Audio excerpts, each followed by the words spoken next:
Thank you very much for having me here. It's a real pleasure. And so I'm just going to read a little bit of the book for you. I thought I might read 2 sections and then we can have a talk about it. And I'm just going to read the opening because I don't like to have to describe too much about it before I start. But it starts in the womb. That's a hint.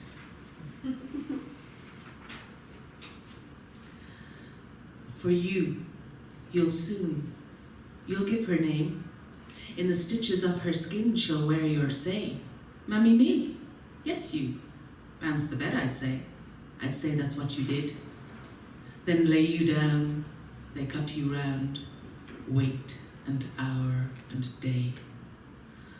Walking up corridors, up the stairs. Are you all right? Will you sit? He says. No, she says, I want to see my son. Smell from Dettol through her skin.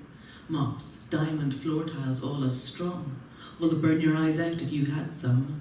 Her heart going pat, going dum, dum, dum. Don't mind me, she's going to your room. See the Jesus, what have they done? Jesus, bile for titles burn, shh, all over mother. She cries, oh no, oh no, no, no. I know the thing wrong. It is called nosebleeds, headaches, where you can't hold, full mugs and dinner plates. She says, clear up. Young, he says, give the child a break. Fall off swings, can't or grip well. Slipping in the muck, bang your poor head, wrapped up white and the blood come through. She feel the sick of that, little boy head. Shh. She saw it first when you couldn't open your eye. Don't wink so long, wind'll change and you'll stay that way. I can't, Mammy, it's got stuck. She'd pull it open. Hold it up, I can't. It's all fall down. And now, Holy Family on a Saturday night. He is leaning, you are sleeping, she the chair, me whirl about. Listen in to Dr. Chat. We done the best we could. There really wasn't much. It's all through his brain like the roots of trees. Sorry. Don't say that. He's running out, I'm afraid he's running down. You should take him home, enjoy him while you can. He's not, he is. Can't you operate again? We can't. Shh, something. Chemo then. We'll have a go at that. Gethsemane, dear Lord, hear our prayer, our pleas, intercession, night in hospital beds, faces on the candlewick, lino in the knees. Please don't, God, take our Holy Mary, Mother of all, humbly we beseech thee. You, white-faced, feel the needle go in. Feel fat, juicy poison young boy skin. In your arteries, eyeballs, spine, hands, legs. Puke it cells up all day long. No, Mammy, don't let them. Weeks for you, weeks it. Scared and bold and wet the bed. Dark trees outside for me when it weather rains. She praying in a coat until I am froze. Hard chapel kneelers, bare need, real repents. She does. And her father was. Where? Somewhere there, I think. There's good news and bad news. It's shrunk. He's saved, he's not. He'll never be. So like it, lump at a short breath's what you've got. Jesus in her blood that minute. Rejoice, Sacred Heart of Christ. But we'll never be rid, do you understand, he says. Shh now, she says, shh. Your pink face make that sitting up the best thing she's ever done. Watching you going, growing hair, scabby over slices where scalp balls were. Don't look. Telling what's the time and where you are. Makes her happy. Makes our father walk down corridors alone.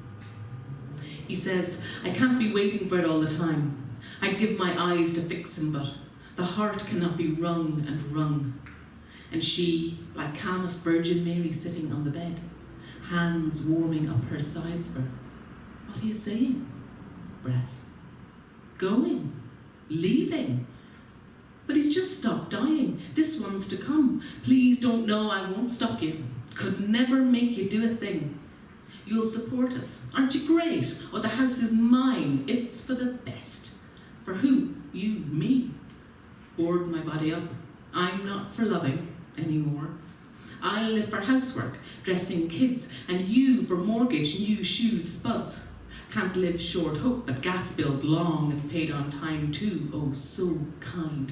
Aren't you the fine shape of a man? He left her with a £50 note. Take care. Stroke combing full untidied hair. Thinking, I think of you and me, our empty spaces where father should be, whenabouts we might find them, and what we'd do to fill them up. But didn't time continue still? Where's Daddy? Gone. Why's that? Just is. And yelped she at the strength growing to your tips. Poke belly of baby that's kicking is me. Full in myself, bustling hatchery. And I loved swimming to your touch. Lay on the lining for your strokes, for your secret pressed hellos. Show my red foot. Look there. Baby, when you're born, I pick your name. See, you and me were busy with each other long before I came. She was careful of you, saying, let's take it slow. Mind your head, dear heart. And her gut said, thank God, for a gasp of air for this grant of nurse, I will. Learning you our father's art. And when you slept, I lulled in joyful mysteries, glorious until our kingdom come. Mucus stogging up my nose, screamed to rupture day. Fatty snorting like a creature. A vinegar world I smelled. There now, a girlie, isn't she great? Bawling, oh, now you're safe. But I saw less with these flesh eyes. Outside, almost without sight. She asking after, and I'm all fine. Hand on my head, her hand on my back, dividing from the sweet of mother flesh that could not take me in again. I curled there, learning limb from limb, curdled under hot lamps, sorrow lapped. I'm so glad your brother's lived, and he'll see you, it'll all be, but something's coming, wiping off my begans, wiping all my every time. I struggle up to, I struggle from, the smell of milk now, going dim, going blank, going white. So that is the first part, and then I thought I would read a little bit from later on, when the girl goes away to university. Just going to have a wee drink of water. And she's trying to separate herself out from her family. She wants to make a life for herself, and part of that is sexually, and she's a bit of a wild girl when she goes away. And I like to read this piece because I always think of it as an adult nursery rhyme, so be prepared. I met a man. I let him throw me round the bed and smoked me splits and choked my neck until I said I was dead.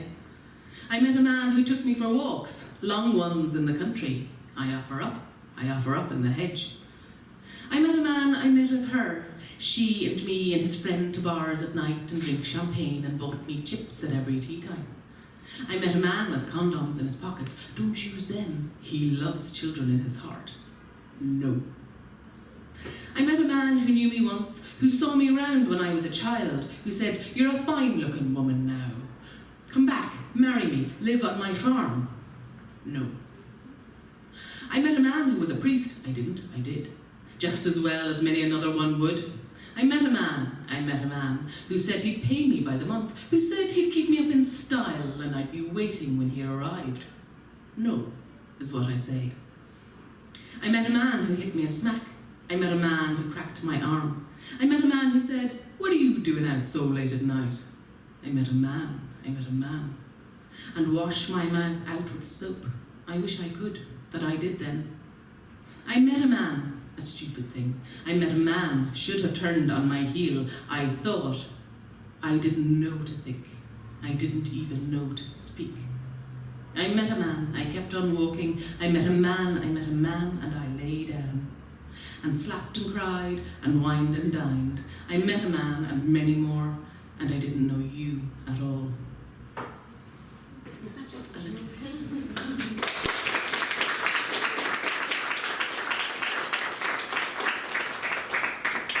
So, I don't know what you want to do to talk a wee bit, or has anyone got any questions that they would like, or... Yes, a question. I've been dying all day to ask you this. I first heard you on NPR. It was months ago in the summer, maybe? It was probably last year, I think, actually. Oh, last year? Yeah.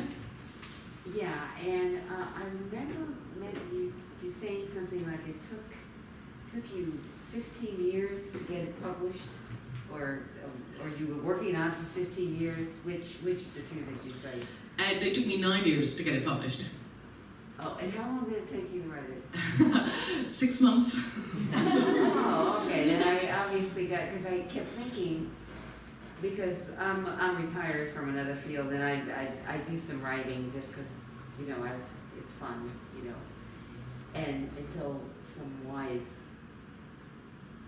character friend of mine suggested I try to get it published. She was my daughter, by the way. My menopausal daughter, of course, yeah, that's right, glutton for punishment. And, it's just terrible. Anyway, what my question to you is, it took you how many years to get it published? 9, you said? What was your state of mind?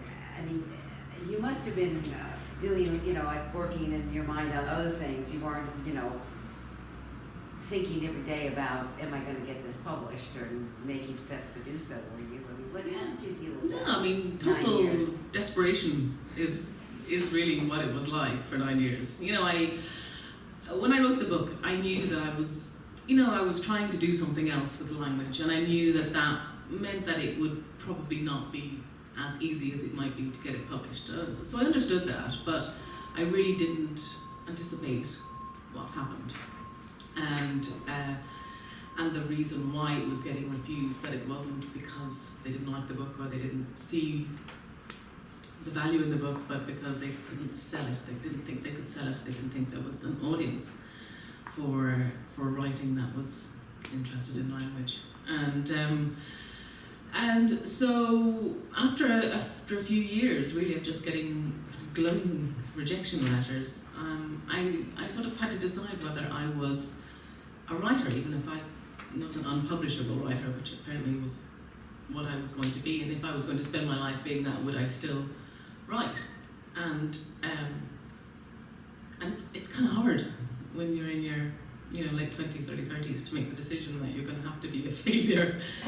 But did you ever think of, well, I really want to tell this story, maybe I'll be more like everyone else and change the way I write it? I mean, did you ever? I didn't, because I just thought the book was right. And I don't know what that means. I didn't think this is a great book, it must be. I just knew that whatever way the book was written, whatever was wrong with it or whatever was right with it, that's what it was. It had to be what it was. And that to do anything to try and make it more commercial, to try and make it more accessible, would make a lie out of the book, that the book had to be what it was. And if it meant the book couldn't be published, then I would, have to very unwillingly learn to live with that. And so after a number of years, I put it in the drawer and started to work on the second book, and thought, perhaps if I can sell the second book, then there'll be interest in this. And I really believed that would be the only way that I would see the book published. I didn't expect to see it published, to be honest. How did it get published? Well, I moved to a little city in the east of England called Norwich, and in the centre of the city they have a very beautiful independent bookshop called the Book Hive. And one day my husband was in gossiping with the owner of the bookshop, a man called Henry Late, and told him my sort of tale of woe and failure. And Henry said, "Oh, that's kind of interesting, because me and some of my friends are thinking of starting a press. Do you think she'd let us read this book?" And I said, "Yeah, fine." And thought I wouldn't hear anything, because I had been around the houses so jaded and weary with all my many, many styles of rejection. I thought nothing would come of it. They came back a few weeks later and said, "We love it, but we don't have any money and we don't know what we're doing. Can we come back to you when we either know or have?" And I said, "Yeah, grand." And again, didn't think there would be any more. But a year later they came back and they had published their first book, and they said, "So we know a bit more about what we're doing, but we don't have any money still, but will you trust us with this book?" And I said, "Okay." And that's how the book got published. You know, they printed 1,000 copies, and we thought, well, you know, God, if we sell 1,000 copies in a year, we'll be flying. That's it. It'll all be great.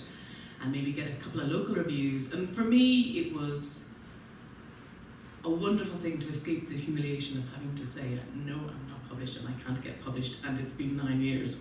And that's, you know, that's really what I thought it was going to be. And nobody expected that we would then sell 1,000 copies in a month and everything that happened afterwards. So it just, you know, it was luck. It could just as easily not have happened, but it was the right person at the right time. So aspiring writers need to find aspiring publishers. Yeah, I highly recommend it. Or marry a publisher. Or marry a publisher, Yeah. become a publisher. Right, Yeah. Was it Coffee House Press that published you, or is that just who published you here in America? That's who published it here, Okay, first of so all. what was the small press in the UK? It was called Gallybeggar, and it was run by 3 people out of this bookshop. And that, you know, it was, I mean, to call it an indie press is to big it up quite considerably. I mean, it was a micro press. So then Coffee House bought it. So then Coffee House bought it. When it started to get reviewed in the UK, they bought it. Smart move on their part. Yeah. I was happy enough. Yes. So you had the book in your shelves for so long, and I'm sure it was quite difficult to get it read. So you have this book, I imagine, that you have to constantly explain, and it's behind you always. But then once it gets published after 9 years, all of a sudden you have readers all over the world who come with these different viewpoints. Did you learn anything new about the book after that? Well, it was very, you know, because I stopped thinking about it. Once I put it in the drawer, that was it. And I started working on the second book, and that was all I could think about. And I kind of forgot about a Girls Have Fun thing. And then suddenly, 9 years later, it came out, and I had to read it again, and I had forgotten most of it. And I certainly had no idea how to talk about it. And actually, it's been through doing events and travelling around and listening to other people talk that I learned how to talk about the book, actually.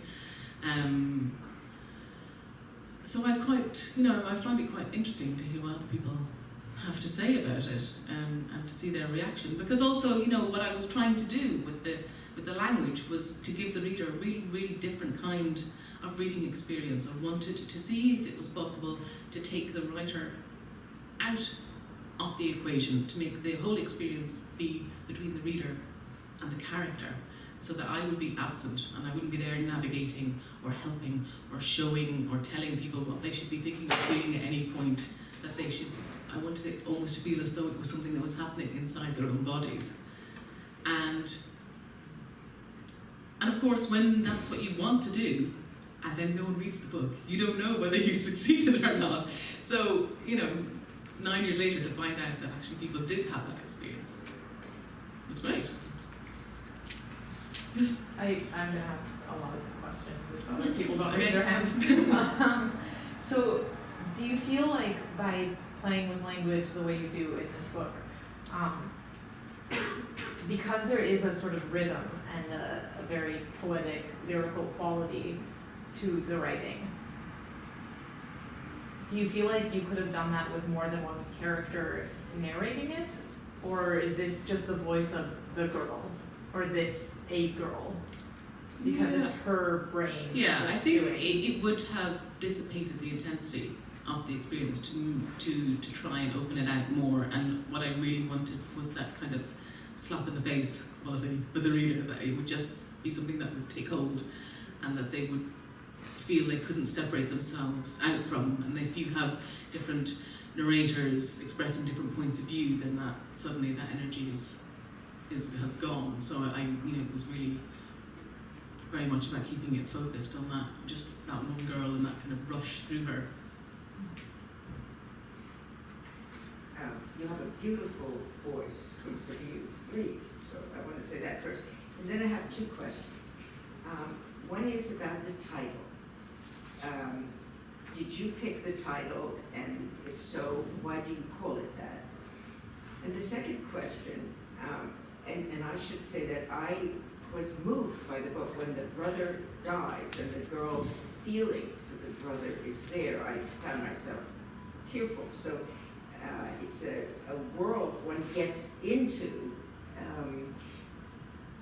So let me say that. And then I guess the question there was, this girl puts herself in such jeopardy again and again. She gets herself slammed all around. So I wanted to ask you why you chose those things. You're entitled. I'm just interested to know why you made those choices. Well, first, I'll answer the question about the title, which is that I suppose it was something that I had said in a conversation with my husband when talking about the book, and he said, "Oh, you should call it that," because I couldn't think of what to call it.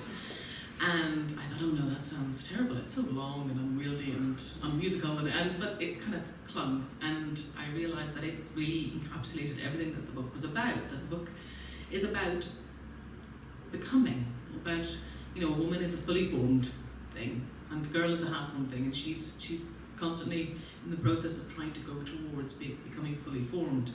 And using the word "thing" I think is important because it's about objectification. And a lot of the book, the girl's attitude towards herself is about objectification. The reason why what happens is I was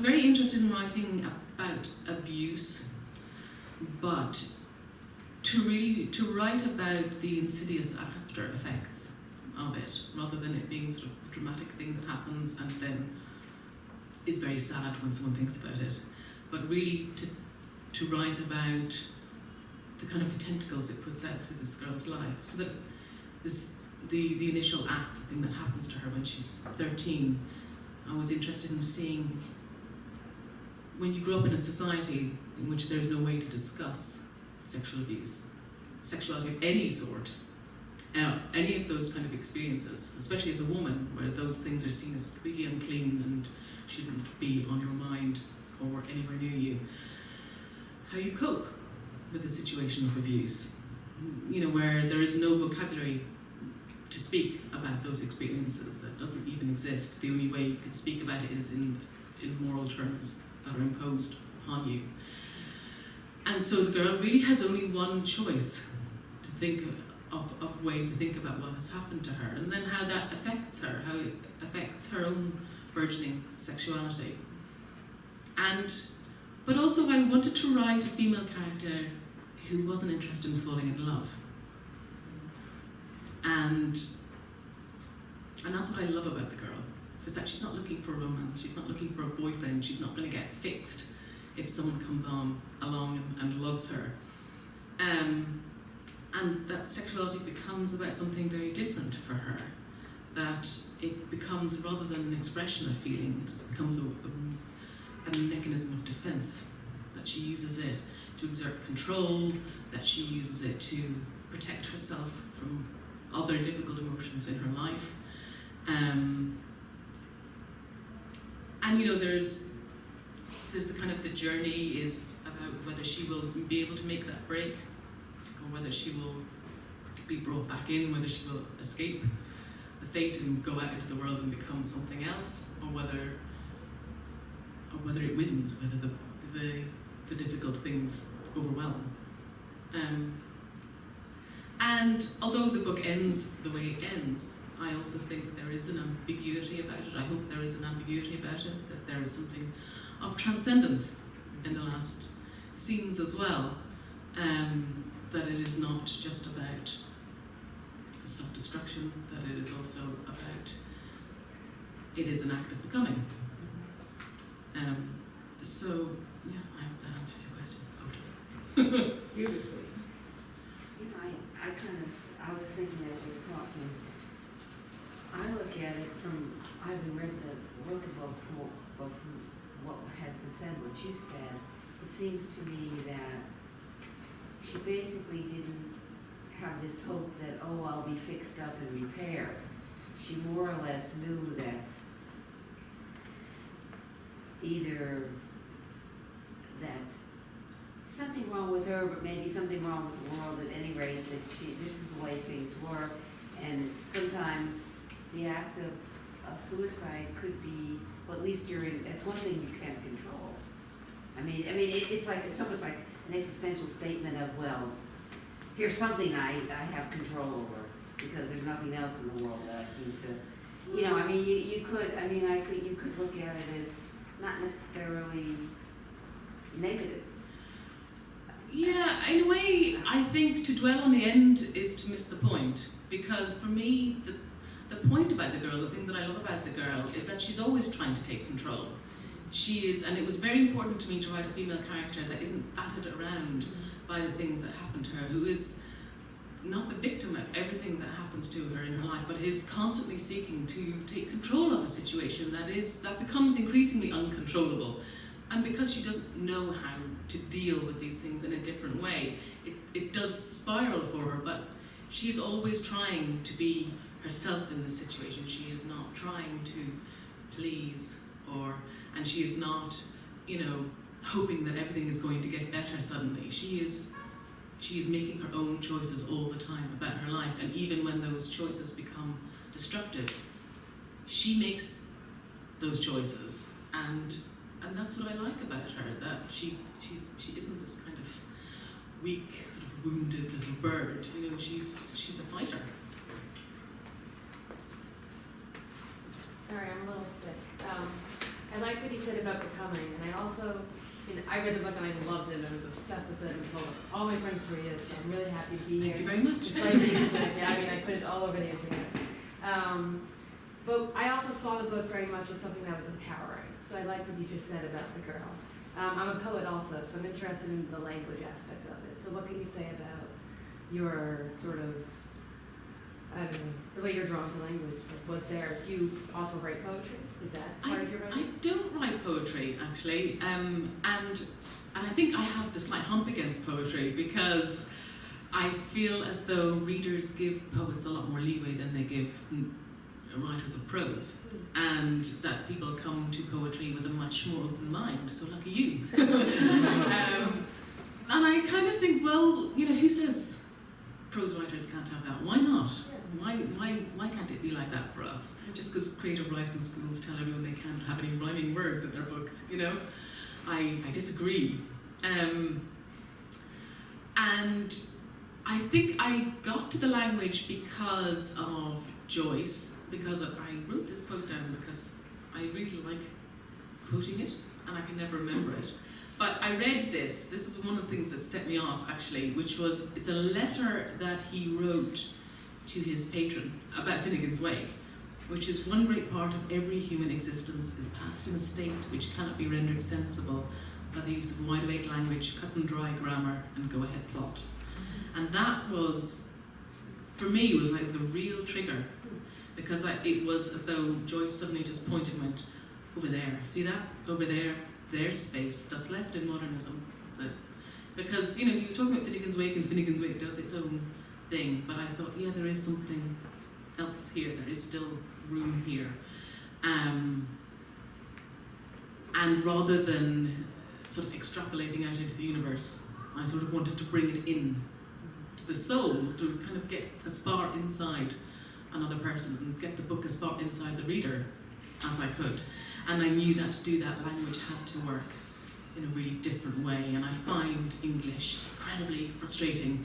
I kind of want to thump it, because the Germans, they have all these great compound nouns, and they can make all their words do all the things that they want by just sticking them together, and we can't do that. And so, it was really, the language comes out of that sort of dissatisfaction, because, sometimes to speak about experience, the minute you begin to put it into linear, straightforward language, you lose the essence. Then it becomes about the way you tell it rather than what it is you're telling. It becomes the story, it becomes the once upon a time. And in order to try and capture the more of the truthful essence of the immediacy of experience, of the things that you see out of the corner of your eye, of all those tiny little emotions that get lost the minute you start to just go, oh, I'm sad, or oh, I'm, that you need to break down grammar. You need to take it apart, and you need to make language work in a really different way, and that's hard because also, you know, it's very easy for it to become twee or become silly when you start to do that, and so you have to be really kind of vicious with it. And so luckily the story kind of worked with vicious assault on language. So that's kind of what that was about. Well, because just adding on to that, I'm also a middle school, high school English teacher.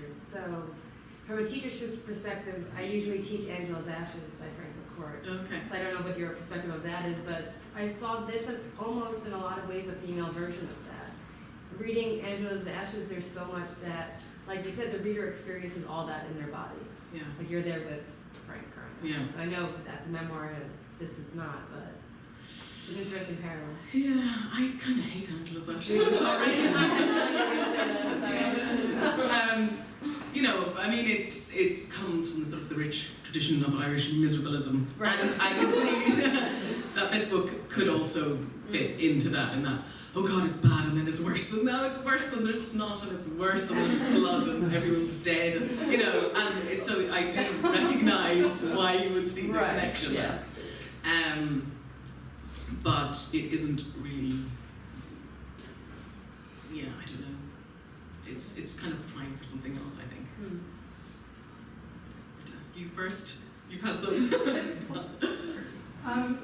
Two things. One, I just wanted to say thank you so much because you definitely, as the author, disappear in this book.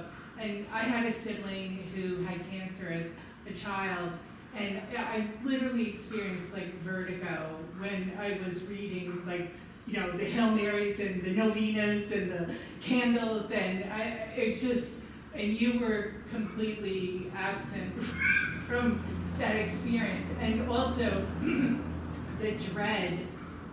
Do you think the girl, I mean, she defines it as lust, but as the build-up to the abuse situation, literally as a reader, I was dreading, like, and I wonder if you think on some level she defines it as lust. She thinks it's the sin of lust, but you know, does she, since she has no experience, I guess, she can't really know what's coming, but as the reader, you certainly you know what's coming. You know what's, you know, I'm your friend, you know, really. And so that's an amazing experience, even though, you know. Yeah, not so much for her. But the other thing, and I kind of had to just get over it, but I do like wonder about your use of punctuation, like especially in the beginning of the book, you choose to use punctuation, but in kind of interesting ways, and I kept being like, why is there a comma there? And then I just had to kind of let it go. I mean, do you have anything to say about the punctuation situation? Yeah, well, you know, I think that was part of the problem with making language do what I wanted it to do, and I think the minute you put a full stop somewhere where it's not expected to be, that indicates that there is something else going on in the text, and that's, you know, I suppose I wrote it the way I heard it, and the punctuation is there to try and denote that. That's really what that is about. It's almost like, you know, kind of musical notes, I suppose. That's what it's supposed to be there for.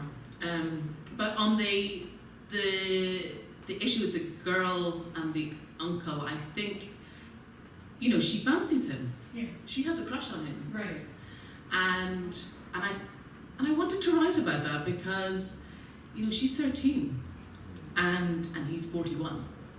And she thinks because she fancies him that she is then responsible for what he does. Right.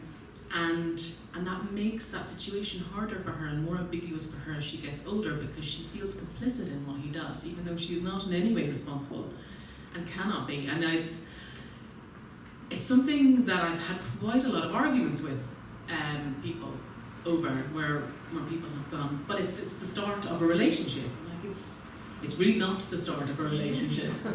And because she then goes back to him later on in the book, but of course she wouldn't go back if that initial event had not occurred. And it was trying to capture the discomfort of that situation, her feeling of being involved in that she was responsible for what he did.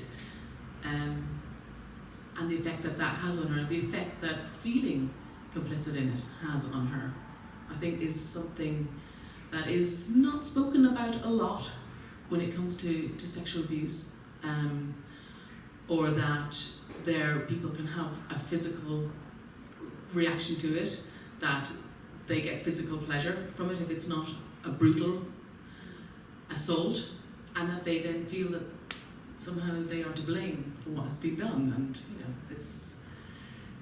I find that very interesting, and I found it very interesting the number of reviews that referred to what happens with the uncle when she's 13 as the start of a relationship, because I found that quite shocking actually. She's a child.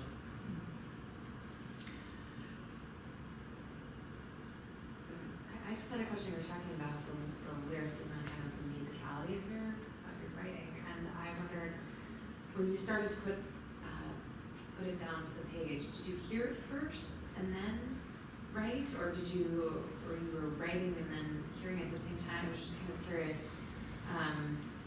It's a really long time since I wrote it.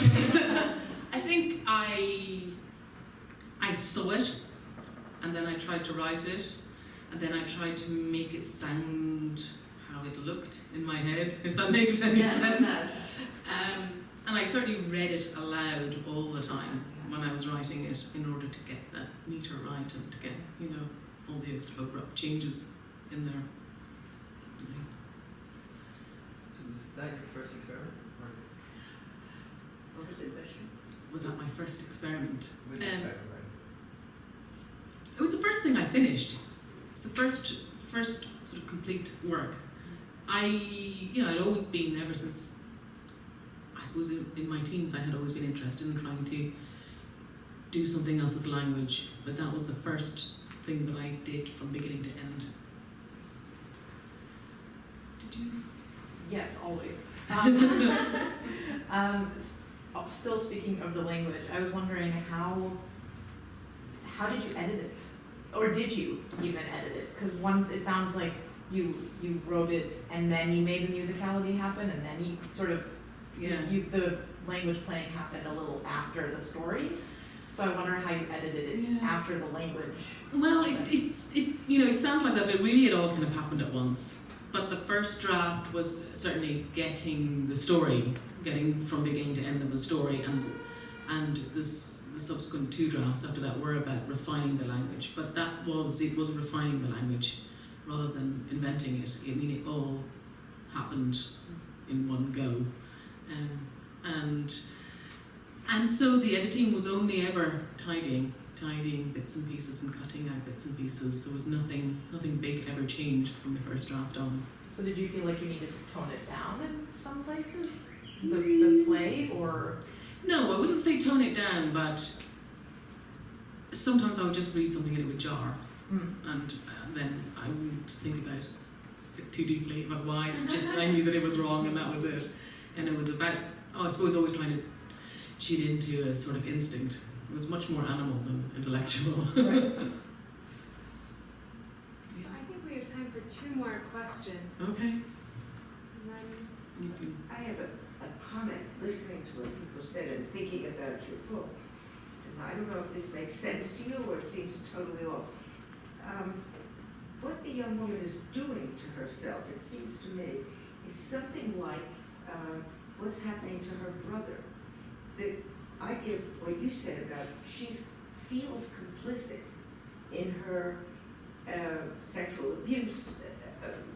She has a crush on the uncle, but what the uncle does to her, she's not really responsible for that, but she feels it and repeats again and again. She gets herself whacked and hit around. But also it repeats what's happening to the brother, the tentacles going into his brain of this cancer, and that coming up again towards the end. She's very close to him, and it's almost like she's doing harm to herself again and again, but she's doing it. I think that that relationship is the closest relationship of her life, and it is, you know, it is a love story. It is a platonic love story in a way between the brother and the sister, and as he sort of diminishes, so she spirals further out of control. Those two things are absolutely linked. You know, I think the book could have ended very differently if he'd been fine and she went off to university, and life would have been very, very different. So those two things are in together. Last question. Your current project, does that also involve language and different styles? Yes, I mean, I'm still very, very keen on language, and that's still there for me, but in sort of different way and sort of the same way. It's hard to describe, really. Okay. I think we do have time for one more. One You more. had another one. Yes. This is just about language. So you're talking about, or from the Joyce quote, that there are things that can't be said, and I don't remember it all. Yeah, I never can. That's why I wrote it down. All of this. But do you think there are things that are true and worth saying that can be said in conventional language, but do you think that it inevitably ends up having a distorting effect? No, I mean, I think there are a lot of great writers who write in very conventional language and express wonderful things. I can't. That's all. You know, for me, it just to work in a really different way, but I'm after the reader having a different kind of experience, and so conventional language just falls short for me. That's all. It depends what the aim is, what the goal is. I think if you can achieve it. Of course you can. The world is filled with wonderful writing where people do achieve wonderful things in sort of straight writing.